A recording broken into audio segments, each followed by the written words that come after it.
TVT au cœur de l'information.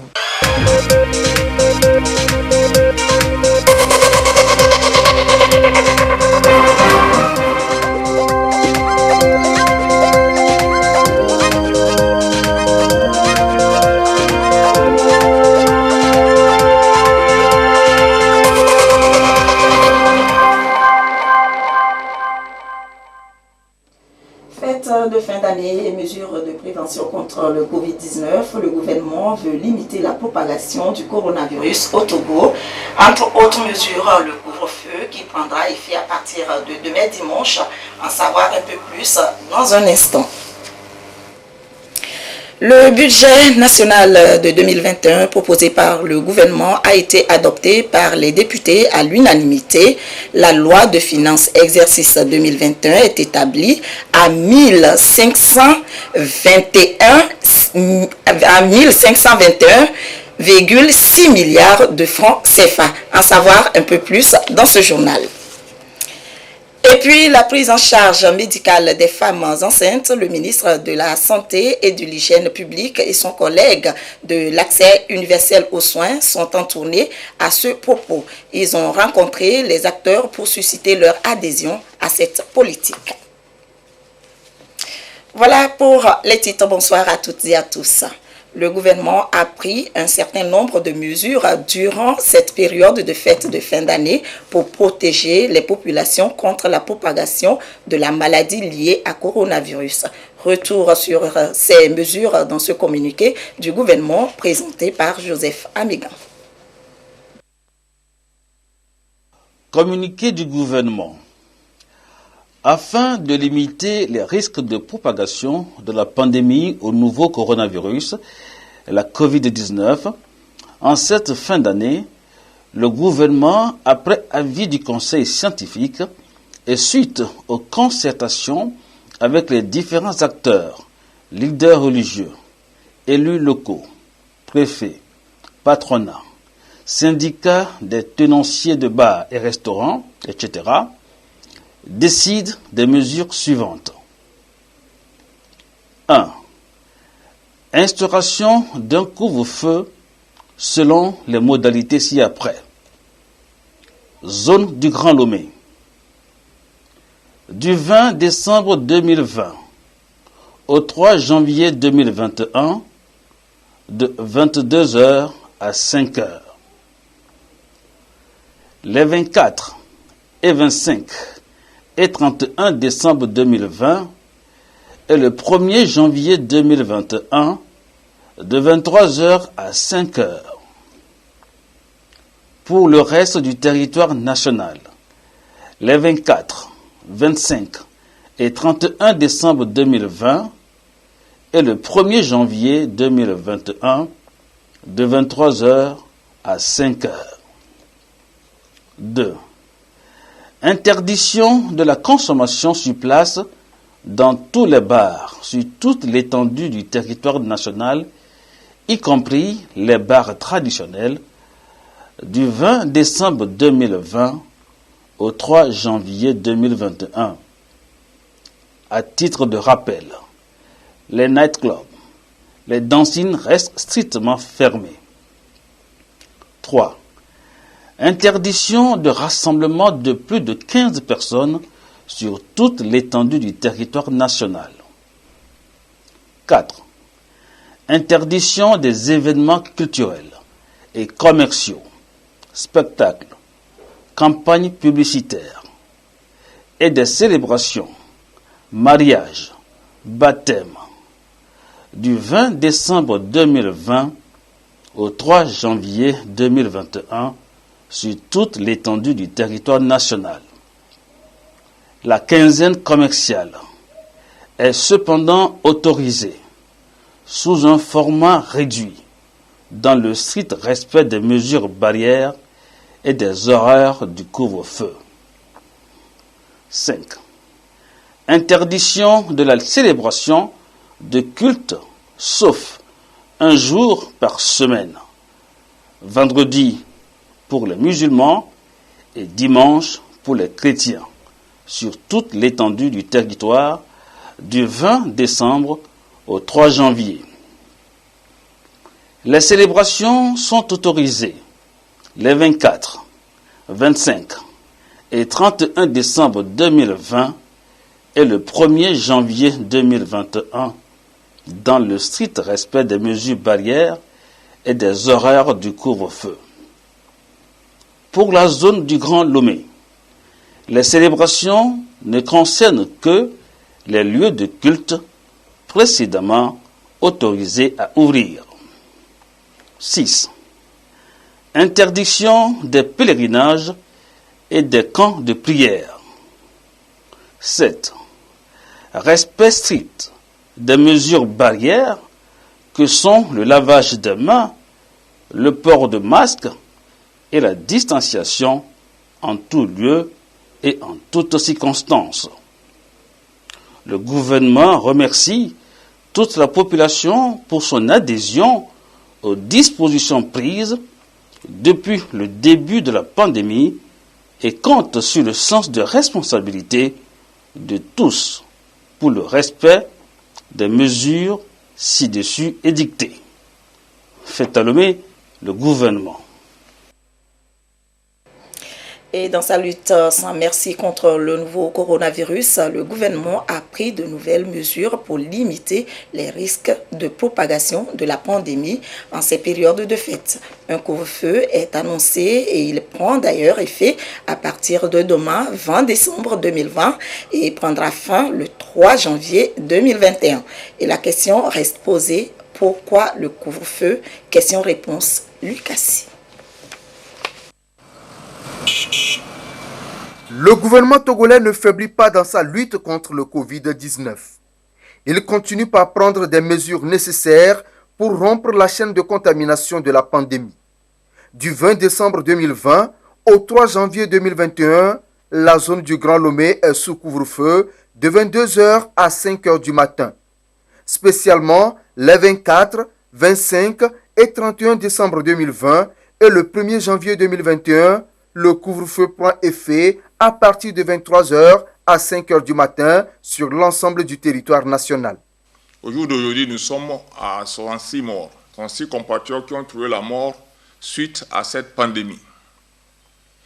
Et le conseil scientifique aussi a remarqué que c'est après les moments de fête que la pandémie gagne du terrain. On en a constaté au niveau de la région centrale, après les fêtes de la Tabaski, qu'il y a des préfectures qui n'étaient pas touchées, mais où il y a eu une éclosion de cette pandémie. Comme on le dit, gouverner, c'est prévoir. Aujourd'hui, nous sommes à la veille des fêtes de fin d'année, qui appellent beaucoup de rassemblements, qui appellent beaucoup de réjouissances. Si les mesures ne sont pas prises, nous risquons, à la sortie de ces fêtes, d'enregistrer beaucoup de cas. Et là, les gens diront, mais le gouvernement n'a pas pris des mesures pour éviter cela. C'est dans ce contexte que le gouvernement a décidé qu'à compter du 20 décembre, un couvre-feu va être instauré dans le Grand Lomé, de 22h à 5h du matin. C'est-à-dire demain, dimanche 20 décembre. De 22h au lundi 5h, il y aura un couvre-feu. Qu'est-ce que cela veut dire? Ça veut dire qu'il faut éviter de se retrouver dehors pendant ce créneau. Si ce n'est pas un cas de force majeure qui s'explique, nous avons parlé des fêtes de fin d'année, c'est Noël, c'est le Nouvel An. Et traditionnellement, la veille de ces fêtes, souvent les gens se retrouvent dans les lieux de culte, surtout pour les chrétiens, où ils passent une bonne partie de la nuit dans les prières. Le gouvernement trouve que c'est une bonne chose, mais pour éviter qu'au lendemain de ces fêtes, qu'on se retrouve avec beaucoup de cas, le gouvernement dit le 24, le 25, le 31 et le 1er janvier, c'est-à-dire au lieu de 22h que ça commence, ça doit commencer à 23h. C'est-à-dire la veille, le 24, vous allez à l'église, au lieu de dire, bon, il y a couvre-feu, nous allons cesser de prier à 22h, vous avez jusqu'à 23h. C'est-à-dire jusqu'à 23h, vous n'êtes plus dans l'église, vous n'êtes plus dans la rue, vous êtes déjà à la maison. Cette mesure s'impose aussi sur toute l'étendue du territoire.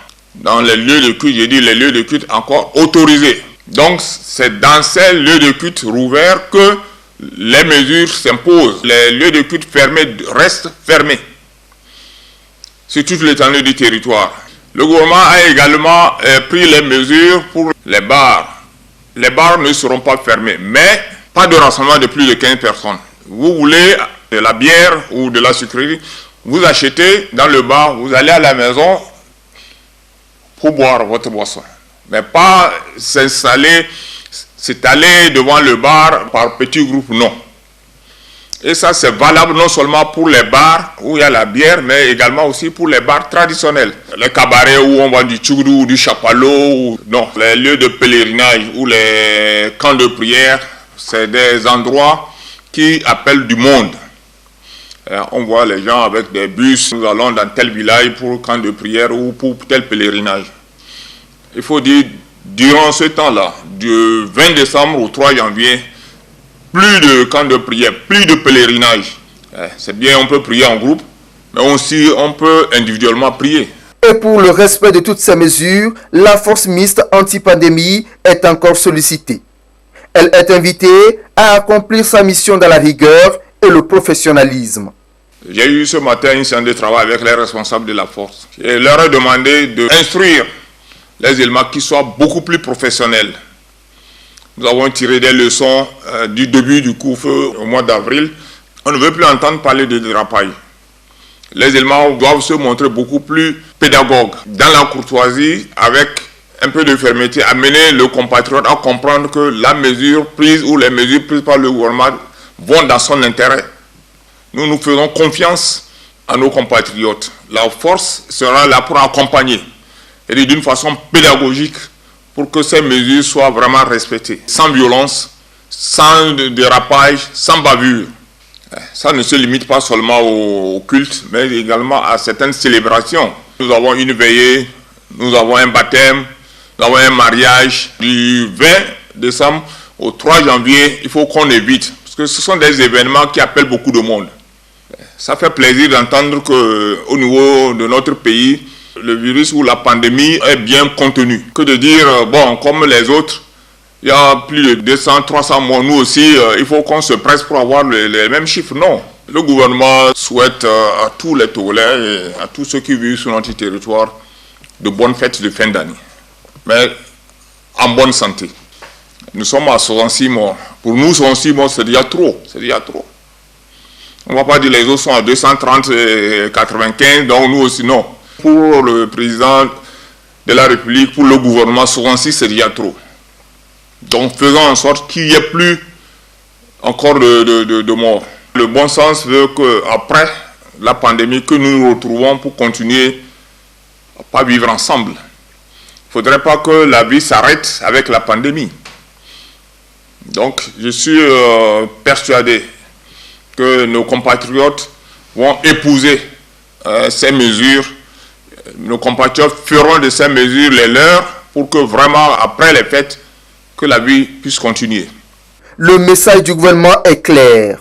Il dit non à une éventuelle résurgence du taux de contamination au Covid-19 au lendemain des fêtes de fin d'année. Malgré la disponibilité du vaccin sous d'autres cieux, le respect des mesures barrières reste le moyen le plus sûr pour éviter le nouveau coronavirus. Et vous suivrez demain, dimanche, après le journal de 13h, une émission spéciale sur ces mesures prises par le gouvernement pour limiter les risques de propagation de la pandémie au nouveau coronavirus Covid-19 en cette période des fêtes de fin d'année. Les députés ont adopté à l'unanimité la loi de finances 2021. Le gouvernement a les coudées franches pour mener sa politique économique et sociale, un budget de 1521,6 milliards de francs CFA. À l'instar des autres pays du monde, la pandémie de Covid-19 fait subir à l'économie togolaise un choc sans précédent. Cependant, l'économie du pays se montre résiliente grâce aux mesures idoines de riposte prises par le gouvernement sous le leadership du chef de l'État. C'est un propos du ministre de l'Économie et des Finances. Vous allez justement l'entendre dans ce reportage de Augustin Kossi. Le Togo a opté pour une gestion budgétaire axée sur les résultats. Et oui, le pays se dote des moyens pour y arriver. À l'hémicycle, les députés ont donné feu vert à la loi de finances, exercice 2021 qui consacre la mise en œuvre intégrale du budget programme. Elle s'établit en ressources et en charges à 1521 milliards 646 millions 626 000 francs CFA en léger recul par rapport à 2020. Ce tout premier budget programme reflète selon le commissaire du gouvernement les priorités du développement durable traduites dans le plan national de développement 2018-2022 et de la feuille de route gouvernementale 2020-2025. Des perspectives qui ont pour point commun le bien-être de tous sans exclusion aucune. En adoptant la loi de finances pour l'exercice budgétaire 2021, vous permettez ainsi au gouvernement de disposer d'un instrument essentiel pour la mise en œuvre des politiques publiques. Par cet acte, vous autorisez le gouvernement à percevoir les impôts de toute nature, à recourir au financement du budget par la mobilisation des ressources auprès des partenaires et sur le marché et à exécuter les dépenses conformément aux dispositions de la présente loi. La mise en œuvre du budget programme se traduit entre autres par la déconcentration de la fonction d'ordonnancement et l'approbation des marchés publics pour plus d'efficacité et d'efficience dans la gestion des ressources budgétaires axées sur les résultats. Elle consacre également la responsabilité personnelle de ces ordonnateurs, soumis désormais aux règles de la comptabilité publique et leur redevabilité devant la Cour des comptes. La présente loi de finances a été élaborée dans un contexte international particulier, marqué depuis décembre 2019 par la crise sanitaire liée à la pandémie de coronavirus. À l'instar des autres pays du monde entier, la pandémie de Covid-19 fait subir à l'économie togolaise un choc sans précédent. Cependant, notre économie se montre résiliente grâce aux mesures idoines de riposte prises par le gouvernement sous le leadership du président de la République, son Excellence M. Faure Essaoghina Gnassingbé. Pendant que beaucoup de pays enregistrent une récession de leur économie, le Togo affiche un taux de croissance, quoique en recul, projeté à plus 0,7% en 2020 et 4,7% en 2021, sous réserve que la pandémie soit rapidement maîtrisée. En outre, le cadre macroéconomique demeure stable et l'endettement demeure maîtrisé à un taux d'endettement largement en dessous du seuil de l'UEMOA de 70%. Ce budget programme introduit des innovations et s'articule autour de 3 axes: l'environnement et les perspectives économiques internationales et nationales, les grandes orientations et le choix budgétaire et les orientations fiscales. Au regard donc de la nature de cette crise, il est apparu nécessaire de réorienter les priorités du gouvernement. Ces priorités, arrimées à la feuille de route du gouvernement tirée du PND, s'articulent autour de 3 principaux axes, à savoir renforcer l'inclusion et l'harmonie sociale et consolider la paix. Dynamiser la création d'emplois en s'appuyant sur les forces de l'économie nationale et moderniser le pays et renforcer ses structures. Ces principaux axes sont déclinés en 36 projets et 6 réformes prioritaires. Le budget exercice 2021 qui vient d'être voté consacre aux secteurs sociaux un montant de 445,1 milliards de francs CFA contre 401,7 milliards de francs CFA dans le budget 2020. La loi de finances exercice 2021 s'équilibre en ressources et en charges à 1521,6 milliards de francs CFA, en léger recul par rapport à l'exercice 2020, tandis que les recettes budgétaires s'établissent à 839,6 milliards de francs CFA et que les dépenses budgétaires se chiffrent à 1120,4 milliards de francs CFA. Il en découle un solde budgétaire déficitaire de 280,8 milliards de francs CFA, représentant 6,1% du PIB, qui est entièrement financé par le solde excédentaire des opérations de trésorerie. La politique de réduction du train de vie de l'État engagée depuis 2018 s'est poursuivie en 2021 avec un abattement de 20%, soit 11 milliards de francs CFA, opérés sur les crédits de fonctionnement de tous les ministères et institutions pour abonder les dépenses en capital afin de financer une partie des projets et réformes contenus dans la feuille de route du gouvernement et répondre aux besoins cruciaux de nos populations. Toutes les priorités et choix stratégiques d'allocation des ressources sur la période prennent en compte le renforcement des mécanismes d'inclusion, d'intégration, de l'équité et du genre, avec une primauté sur les jeunes et les femmes. Au titre de la loi de finances exercice 2021, les mesures fiscales proposées visent à doter l'État et les collectivités territoriales des moyens nécessaires à l'atteinte de leurs objectifs de financement des actions de développement et de riposte contre la pandémie de Covid-19, de favoriser l'essor des secteurs économiques stratégiques tout en assurant une mise en conformité du dispositif avec les normes communautaires et internationales, et de permettre une meilleure application de la réglementation fiscale en matière de lutte contre la fraude fiscale. La mise en œuvre du PND lancé en mars 2019 par son Excellence M. Faure Essoginan Gnassingbé, président de la République, a été malheureusement perturbée dans son élan par les effets dévastateurs de la crise de Covid-19 avec ses impacts socio-économiques néfastes. Toutefois, nous notons un intérêt accru des investisseurs pour notre pays, grâce notamment aux réformes ambitieuses entreprises pour améliorer le climat des affaires.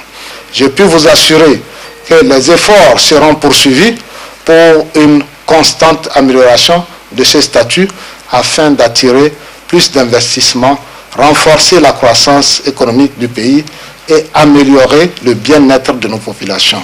Les efforts du gouvernement au cours des dernières années, appuyés par les partenaires au développement, notamment la Banque mondiale, la Banque africaine de développement, la Banque islamique de développement, le Fonds monétaire international, l'Union européenne, la KfW, la GIZ, l'AFD, ainsi que des institutions sous-régionales, BOAD, BIDC, etc., ont permis la consolidation de la croissance économique et la poursuite des réformes dans le domaine des finances publiques. Je voudrais saisir l'occasion de cette tribune pour remercier encore tous les partenaires au développement qui œuvrent chaque jour aux côtés du gouvernement dans sa quête d'amélioration des conditions de vie de nos laborieuses populations. Je voudrais particulièrement adresser nos remerciements au FMI, avec qui le Togo entend poursuivre sa coopération pour consolider les acquis du programme mis en œuvre de façon satisfaisante sur la période 2017-2019, avec en toile de fond l'assainissement des finances publiques qui s'est traduite par la maîtrise de notre endettement en dessous du seuil de l'UEMOA de 70% et la stabilité du cadre macroéconomique ainsi que la mise en œuvre des réformes structurelles. Cette vision Togo 2025 appelle à une action urgente. Pour la représentation nationale, cette loi de finances exercice 2021 reste un instrument de sa mise en œuvre. Tout en saluant ces opportunités qui sont offertes pour améliorer le bien-être de nos concitoyens, il est aussi de notre devoir d'exhorter le gouvernement à tout mettre en œuvre pour atteindre effectivement les objectifs poursuivis, notamment en relevant les défis de capacité institutionnelle et humaine qu'implique la réforme budgétaire dans laquelle nous nous engageons. Les choix budgétaires de la loi des finances, exercice 2021, qui s'élève à 1521 milliards 646 626 000, concerne aussi les orientations fiscales et vise entre autres à doter l'État et les collectivités territoriales des moyens nécessaires pour l'atteinte des objectifs de financement des actions de développement durable et de riposte contre la pandémie. Même s'il ne s'agit pas à ce niveau d'une innovation, il nous semble opportun de souligner que l'élargissement de l'assiette fiscale et l'amélioration du rendement de l'impôt font appel à notre conscience des citoyens. À cet égard, nous estimons que l'Assemblée nationale peut également apporter une contribution à cette dynamique d'ensemble relative à la sensibilisation citoyenne sur le civisme fiscal, en attendant d'engager une réflexion approfondie de la représentation nationale sur la question.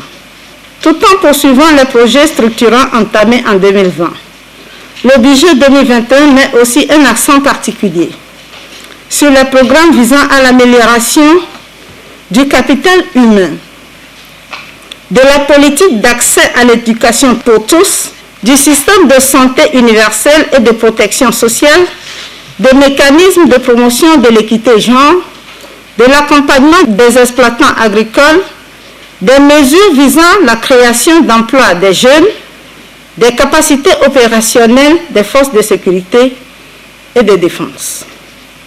Par ailleurs, malgré le contexte économique particulier, notre pays a fait le choix de conforter la stabilité du cadre macroéconomique. Elle passera sans doute par le renforcement des mesures de contrôle et de lutte contre l'évasion et la fraude fiscale. Je ne saurais terminer mon propos sans renouveler ma reconnaissance au président de la République, son Excellence M. Foreso Zimna-Nyasingbe, pour son leadership audacieux et efficace, qui permet à notre pays d'engranger des succès évidents et tangibles. Nous nous réjouissons également du renforcement du dialogue entre l'Assemblée nationale et l'exécutif. Il a été rendu compte à l'Assemblée nationale, dans un souci de transparence, qu'une loi ordonnance portant seconde loi de finances rectificative, gestion 2020, a été prise par le président de la République le 17 décembre dernier, et ce, conformément à l'autorisation de la représentation nationale, après avis de la Cour constitutionnelle. Le ministre de la Santé et de l'Hygiène publique et son collègue en charge de l'accès universel aux soins étaient hier face aux leaders communautaires de la région maritime. TV est donc la dernière étape de la tournée d'information et de sensibilisation sur le programme de gratuité de la prise en charge médicale des femmes enceintes mise en place par le gouvernement. Cette tournée qui a eu lieu à travers les 6 régions sanitaires du Togo a pour objectif de susciter l'adhésion de la population à ce programme en vue de sa réussite. Clarissa Ticlé. Gratuité de la prise en charge médicale des femmes enceintes au Togo. C'est le dernier né des programmes de prise en charge sanitaire des populations. Décrété le 25 novembre dernier par le chef de l'État, la démarche est expliquée de fond en comble ici aux leaders communautaires de la région maritime qui saluent l'initiative. Dans nos milieux ruraux, les femmes ont du mal à gérer le debout. Et à l'accouchement, elles préfèrent aller dans des endroits où on ne peut pas imaginer parce qu'elles n'ont pas les moyens. Si aujourd'hui, l'État ouvre les portes des hôpitaux aux femmes enceintes, moi je ne peux que saluer cette initiative et dire merci, un grand merci au chef de l'État et à son gouvernement. Le ministre de la Santé et de l'Hygiène publique et la déléguée en charge de l'accès universel aux soins se sont donc fait le devoir d'échanger avec les leaders communautaires en vue de susciter leur adhésion à ce programme. Il était nécessaire, en prélude au début de ce programme, d'échanger avec les différents acteurs, de les écouter, de recueillir leurs opinions, leurs propositions, leurs suggestions pour donner toutes les chances de réussite à ce programme. Et dans toutes les régions, ce qui était extraordinaire, c'est non seulement l'engouement des différents acteurs, mais c'est leur prise de conscience de prendre une part active à la mise en œuvre de ce programme-là. Réduire le nombre de décès maternels et néonatals Tel est le but principal poursuivi par ce programme.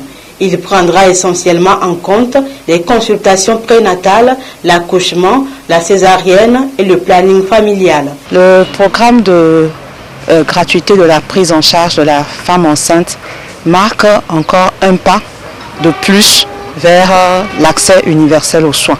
Nous avons rencontré un engagement certain. Nous avons rencontré un engouement de tous à tous les niveaux pour ce programme autour de la prise en charge gratuite de la femme enceinte.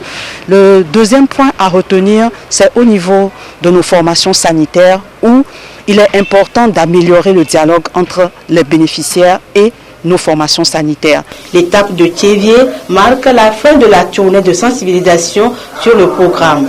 Tournée au cours de laquelle les populations ont été également sensibilisées sur les autres programmes sanitaires, notamment la Carma, Scolassure, INAM et autres.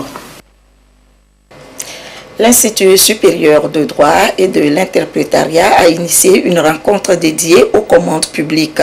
Thème retenu, les mutations du droit de la commande publique au sein de l'UEMOA. Plusieurs communications ont été faites pour offrir un cadre idéal et plus large au pays de l'UEMOA. Samuel Passoki, Solange Amondé, Abidé, Nyasimbe. L'Institut supérieur de droit et de l'interprétariat veut désormais orienter les étudiants en master professionnel en leur offrant des formations en marché public et financement de projets. Une journée d'études, première édition, y est consacrée. Étudiants, enseignants et experts en droit public échangent ici pour la cause. L'ouverture des marchés publics dans l'espace UEMOA et l'utilisation rationnelle des deniers publics sont des préoccupations à l'ordre du jour. La commande publique, c'est l'ensemble des contrats par lesquels les personnes publiques arrivent à réaliser des travaux, à acquérir des biens. Donc c'est cet ensemble de ces mécanismes contractuels utilisés par les personnes publiques qu'on appelle de façon globale la commande publique. Pour accompagner cette formation, il faut organiser des journées comme celle-ci pour que les professionnels qui sont formés et ceux qui sont en activité puissent échanger sur des questions fondamentales relatives aux changements, aux réformes qui sont intervenues. Le ministre de la Communication table sur l'harmonisation de la législation et l'unification des marchés intérieurs dans la mise en œuvre des politiques sectorielles communes. En effet, les contrats de la commande publique constituent l'un des leviers majeurs de l'action publique. Le droit de la commande publique est aujourd'hui caractérisé par une extrême diversité des règles applicables, éclatées dans une multitude de textes de nature législative, réglementaire, nationale ou communautaire. On voit bien tout de suite l'intérêt du juriste d'aller questionner cette architecture complexe. Cette journée d'études nous offre une belle opportunité. Alors la dimension scientifique de cette opportunité n'est pas négligeable. Je vois la concrétisation de cet esprit de professionnaliser nos formations. Plusieurs thématiques sont débattues au cours de cette journée en vue de permettre aux participants de mieux comprendre l'évolution, l'impact et les défis à relever en matière des commandes publiques. Il y a 4 mois, Aplusia, Haute Autorité de prévention et de lutte contre la corruption et les infractions assimilées, a publié un rapport sur la perception et le coût de la corruption au Togo. L'heure est à la dissémination de ce rapport. Les départements ministériels, les organes de régulation, les acteurs judiciaires et les organisations de la société civile prennent connaissance de cette étude. Aplusia veut, à travers cette action, appeler à une prise de conscience sur le mal qui coûte des milliards au Togo chaque année. On écoute le président de Aplusia au micro de Dodo Waré. C'est une étude de diagnostic qui a été faite. Le rapport va servir à tous les projets de développement de notre pays. D'ores et déjà, nous avons lancé un chantier de l'élaboration de la stratégie nationale de prévention de lutte contre la corruption, qui sera notre activité principale pour l'année 2021.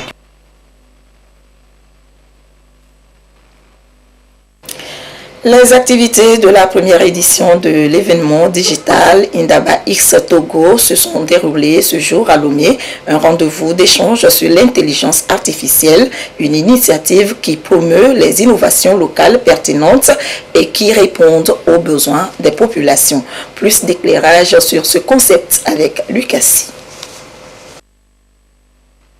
Destiné à mimer le fonctionnement du cerveau humain ou sa logique lorsqu'il s'agit de prendre des décisions, l'intelligence artificielle fait partie désormais du quotidien des hommes.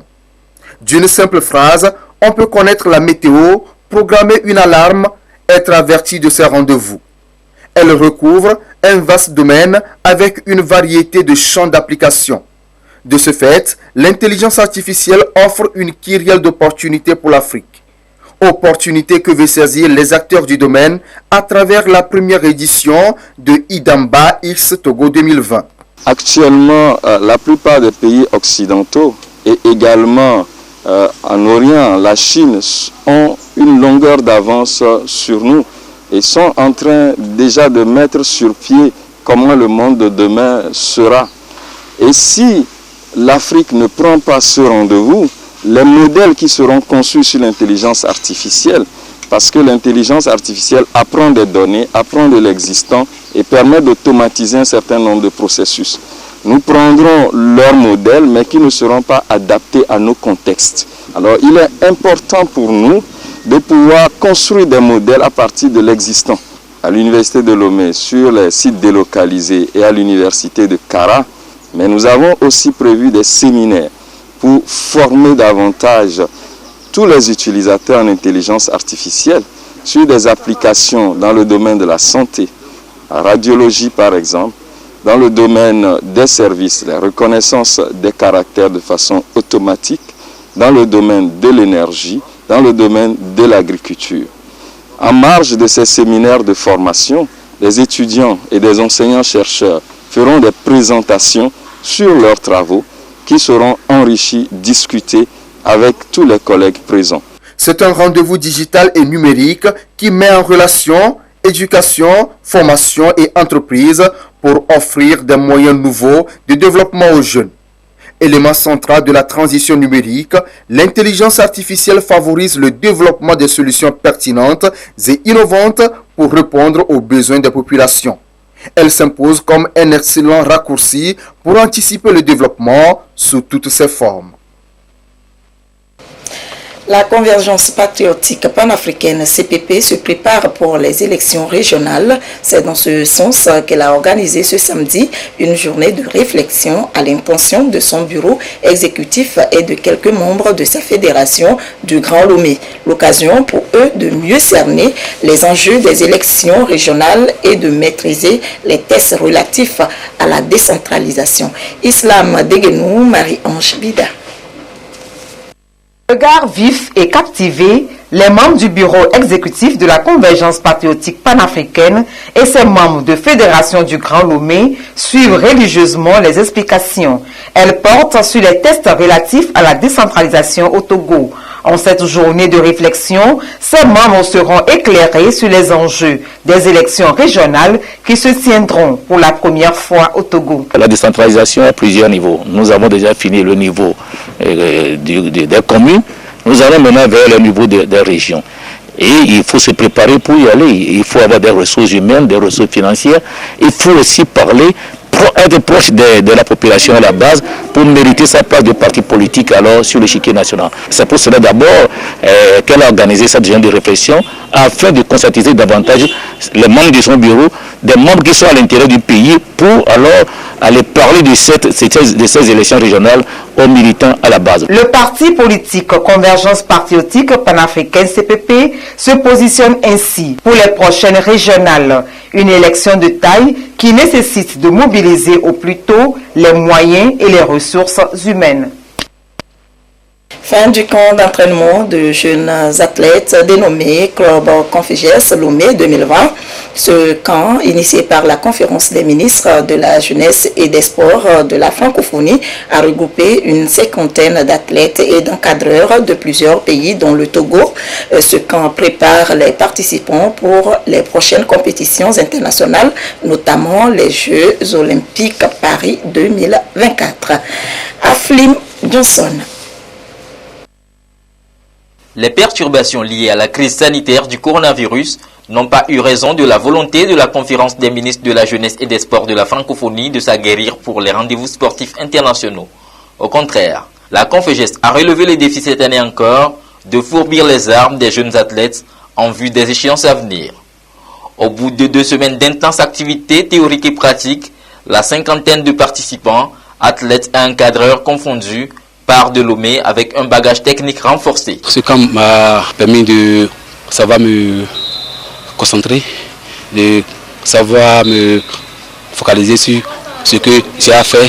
En plus de ça, j'ai appris beaucoup de techniques. À travers le camp d'entraînement Club Conféges Lomé 2020, le temps est donné et l'espace francophone ouest-africain est en chantier pour se donner les moyens de réaliser de belles performances dans les compétitions aux échelles continentales et mondiales. La directrice adjointe du programme EPS de la Conféges, Nathalie Nouamechi, n'a pas manqué de repréciser la mission de l'institution, celle de promouvoir une élite sportive qualifiée dans les pays membres. Les experts du Centre de développement de l'athlétisme africain et EDICI de Lomé, Raphaël Kodjovia-Gopomé, et de la conférence des ministres de la jeunesse et des sports, Anthony Kofi, ont tous les deux salué les progrès réalisés par les athlètes à Lomé. Et la ministre des Sports et des Loisirs, Dr Lydie Bessikama, d'exhorter les stagiaires à garder le cap. À tous les stagiaires, athlètes surtout, je vous dis bravo. Bravo pour les progrès réalisés en si peu de temps.